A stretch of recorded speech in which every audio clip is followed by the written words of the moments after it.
What's up, guys? So Crowfall is ever so close to that first alpha/beta test, and you still can sign up and get early access completely for free. You'll get into the closed beta, which is going to be right before they soft launch. So simply sign up with the link down below. That is my referral link. It helps support the channel. It also gets you 5% off your first purchase. The game is buy to play, so if you do like what you see in the closed beta there, go ahead and purchase the games, $50. And that will get you 5% off. There's also other things that you can buy. Let's talk about some of the things, though, in Crowfall that got me hyped and excited. Streaking, the pros and cons of RNG. New article that came out talked about randomness and RNG in crafting and game design in general. I'm not going to go over every little piece of this because this is a very, very deep article. If you want to read the full article, it is linked down below for you as well. But let's just cut down to the nuts and bolts of this. RNG is going to be very limited in Crowfall. Crafting right now had a success or failure. They're getting rid of that system. They're going to, you always craft a flawed weapon. So if you're crafting a sword, you're always going to get that sword. It will end up being a kind of like broken version of that sword with lower stats than you were expected, the baseline value. There's also going to be the sword that you were expected, the successful assembly, and then there's going to be the amazing assembly, which is a tier above what you expect.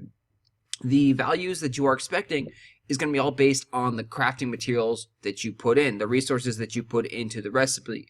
So this is a great change. There's also going to be a sacrifice system, which all your flawed assembly stuff, all your broken swords that you don't really want, but you could simply use just to fight grunts and things like that. You can actually sacrifice them to the gods and get more EXP and train more stats, more bonuses, and so forth. That system is being developed and worked on and is coming together.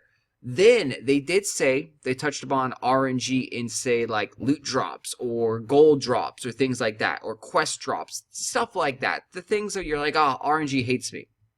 In Crowfall, there will be some RNG, but they are going to stack the deck. So what they gave us an example of is 10 cards. And in order to succeed, you need to draw the 1 out of those 1 in 10 cards.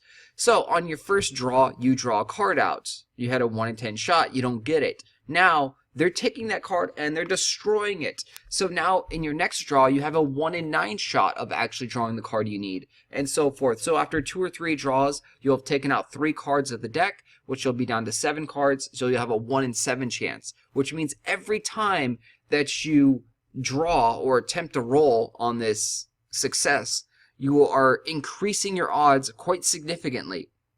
This is a huge, huge, huge change to RNG, and will guarantee that you get said item or success within, say, 10 tries in this scenario. But most likely, most people will get this within 3 or 4 tries. It's just statistically possible that that's going to happen. That's going to be right around the average.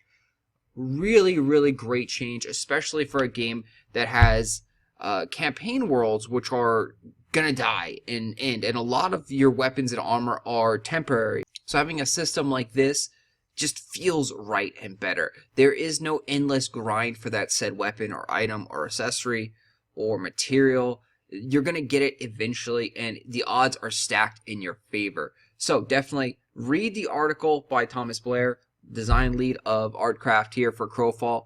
I will talk to you guys later. Thanks for watching.